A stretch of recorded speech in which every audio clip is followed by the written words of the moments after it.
Kani siya, bali sensitive ni siya nga topic because most of the people nowadays common na ni siya nga naging sakit, which is what so called the mental health problem. Mental health problem is very crucial nga klase nga sickness nowadays sa community nato, no? So what can you say about this kind of sickness? Unsa pud ang inyohang pamaagi ninyo para dili mo maapektuhan og ingana? Unsa pud ang kwan ninyo? Naaba mo ingana nga situation pud ba nga naka-feel mo og ingana na ko'y mental health problem nako, nag-breakdown ba ka? Unsa ang imong pamaagi nimo to solve it or para dili ka mainging ingana? Or unsa pud ang opinion nimo about sa mental health? So, di pingid malikayan mag-overthink bayat na.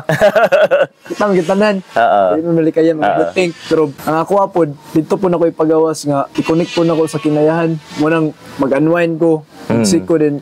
Kung sa may problema moabot sa kuha, wala ra ka nang una-una ra pong kuan ba sa solusyon. Kita nang problema na solusyon. Kaya dili na kay dibdibon nimo ba kung sa imong problema moabot. Una-una kag sanay option na pud dia sunod. Kibali imo ang action tanan sama sa pagberpot, patakak ag tikang da, matunok ka, masamad ka. Kung sa imong ginagawa sa baba, magbantay gyapon ka. Dapat na possible outcomes na two sides. Kung sa mahitabo nara. Sa imo na pod koy, pabaliktad na pod datog tuyok. Unsa imong opinion nimo about sa mental health, and if ever man naka-experience kag mental health problem or challenges, paano nimo siya gi-overcome? Kung naa ha, pero kung wala naman, unsa na pod imong opinion about mental health? Dili man gid mapugnan sa tawo bay nga maka-feel sila ginana nga butang namang gitaw nga inana murag weak ilang pangutok ba. Dili ba na not to offend them ha, pero lagi tawo nga inana. Dali ra sila kuan ba matandog ba. Dali ra sila ma-trigger. Mga sensitive. Ang akong ginabuhat is travel. Travel isa sa akong mga kuan bay. Pamaagi para medyo ma-release nimo ng mga stress na okay, and then at the same time money. Bagyat. Mangita money. Di ba? Mawala ra gyapon siya. And then sama sa gingon ganina, kung nagaling kay problema, always look for the brighter side. More gid na siya. Ana magadaw ta mukan kog storya nga way back 2018 ang naitabo sa kuha. Senior high school ko, nagkuan ko sa final defense na mo pa sa research. So anang naitabo, naguli ko sa mua. So wala ko nakabiyahe dayon, pauli kagayan kay kuan ako research final defense. Na delay ko sa biyahe ba. So wala na, humana na sila, ako wala pa. So nagangyo ko sa maestra nga pwede ba maka-defense ko gako. Ana siya nga, sige okay ra na, ana din siya, release din siya istorya nga. Basin day pagbiyahe nimo ato nga time is na-disgrasya ang bus. So munang na-delay gid ka para dili ka ma-disgrasya. Ana din siya, always look for the brighter side. Murag gilagting akong utok ba. Pawira ato nga istorya ba. Ang tanang butang gyud kung pangitaan gyud nimo positibo, dili gid ingon nga magsakit gid mong but. Napangitaan man nimo siya way nga dili siya mahimong negatibo. Di ba? Inatong naitabo sa kuha. So from time to time ako na siyang ginadala ba nga story, nga experience nimo no. Ako na siyang gidala, mindset na ko siya nga kung naagaling problema, daw dili man ka nga magsige na lang, pero at least most of your problems mapangitaan mo pagi nga mahimo siyang positibo ba. True. Kay dili man ingon nga magsige ra kag panda magmukmo ka da, wala man no, dili man ang katabang nimo, di ba? Makita kag pagi. So isa po nako travel ana, makikila-ilaw mga daghang tao ana ba, murag makikonnect ko ba nana nga kanina nga instance ba. Sa to pa katong imuhang istorya nimo about sa delay no, naay times man god nga isa sa mga na makapa-frustrate sa tao, makapa-depress no, kay na sila gusto nga makuha, dili nila makuha dayon kay naay delays. Para sa katong defense nimo, dili ko kapandayon defense kay naitabo lagi to, pero na delay ka, murag usahay malain ka ba kay wala ko kakwan, pero di ay tama ka, naay times nga madelay ang mag-abot ang imuhang gusto kay tungod ginaprotektahan ra ka.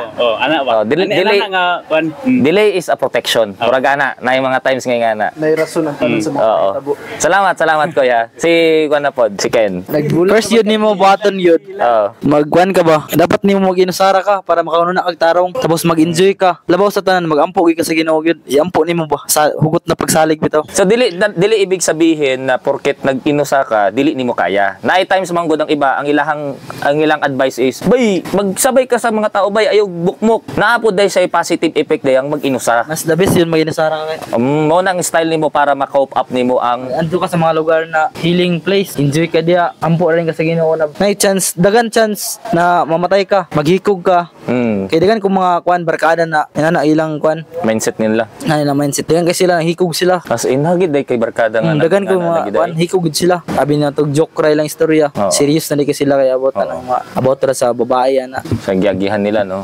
Di siya kasabot silang kaugalingan bitaw. Tapos sa ilang pamilya, gubot yapon, wa sila kadaganan bitaw. Ang barkada isa gina sa kwan bay, isa gina sa pinaka bati na kwan. Dapat kung mo barkada ka, kana gyud masaligan gid nimo. Nice. Kan Ganahan ko kwan sa gid nimo. nimo. Kay ang uban mga barkada magod. Bati kay na ang uban barkada bay kay igor ka ang gatong inom. Inom di na magsugod imong imagination na ano wala ko'y pag-asa, maghikog na ko, Kay puro bisyo ra ilang kwan sa imo. Burbisyo, naubog na ka, lahi na mo una. Kay isa gid sa makadaot sa kagulingon yun. Ang kwan gid, ang ilimnon og ang sigarilyo bitaw. Daot sa kanang kwan. Ako sa una ga kwan gid ko ga panigarilyo gid ko. Ga shot gid ko kwan gid mabug-hubog yun ba. Inaina na ako kwan ba, inaina na ako undang. Karon sa tinuod lang, di na gid ko gainom. Pero na mga event na dapat gid ko mainom para nang reunion namo, mga igagawong kwan. Kay lahi magud sila. Kita artist, lahi ta. Grabe ta. Kung sa kwan ba, diwindi ta. Power kita, mas power tagutok sa ila.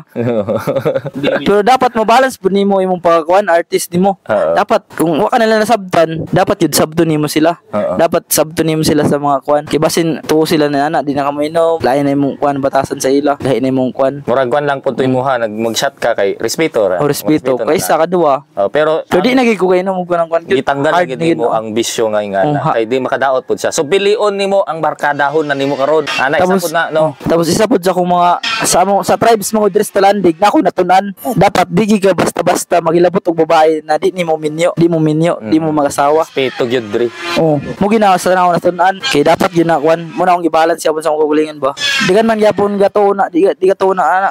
Butan ako ana. Pero oh. Isa ra gid sa akong makuan. Isa ra gid sa akong ma-joke sa ila. Pero ako sa ila gina-balance po na ako sila. Ako gina-joke na lang ako sila. Isa sa mga joke na ako sila. Pamakita nagpalot, mga chicks pa noon. Pamakita nagpalot, mo na i-joke na lang sa ila. Mo na, imuha na lang ako katawanan nilang kuan ba.